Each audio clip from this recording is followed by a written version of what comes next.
Did you know starting February your paychecks are about to get a little slimmer?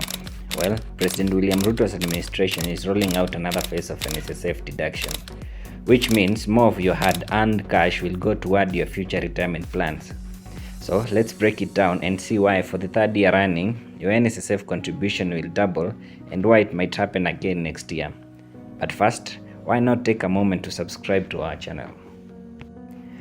In 2013, NSSF Act proposed to have progressive deduction over a 5-year period.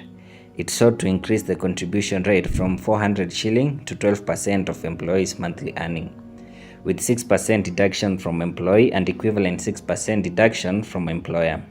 Further, the Act sought to impose a mandatory registration and contribution. With the said provision in place, several petitions were filed at High Court in Nakuru and Nairobi challenging the constitutionality of the NSSF Act. This delayed the implementation of the said Act until the petition were heard. These petitions were consolidated into one for determination by Employment and Labor Relations Court in Nairobi, and so on 19 September 2022, the ELRC in its judgment held that NSSF Act 2013 was unconstitutional, null and void, and thus issued order prohibiting its implementation. As expected, the NSSF Board of Trustees, aggrieved by the judgment, appealed to the Court of Appeal.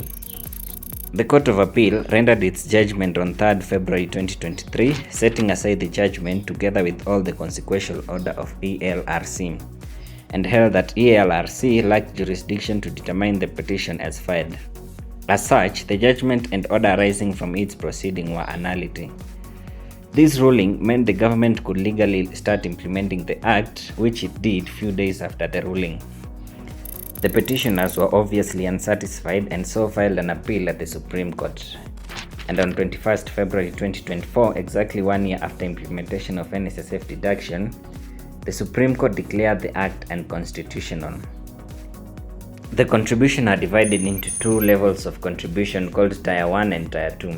The maximum pensionable earning for Tier 1 will be 8,000 up from current 7,000. This translates to a minimum contribution of 480 per month up from 420. But if you are earning anything below the maximum pensionable income, your contribution should be 6% of what you earn. The remaining 6% should come from your employer. If you earn anything more than 8,000, then the remaining amount falls in Tier 2.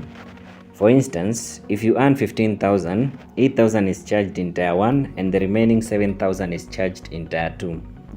Your total contribution should be 900 plus your employer should match your contribution, totaling to 1,800 a month. High-income earner will see a substantial increase given the maximum pensionable income for Tier 2 will rise from 36,000 to 72,000. This means individual earning above 72,000 will bear the brunt of this adjustment. Remember, this is the third schedule of the NSSF Act 2013. You should brace yourself for 2 more annual increase in your deduction or contribution as the government aims to amass 1 trillion through this increased contribution by 2027.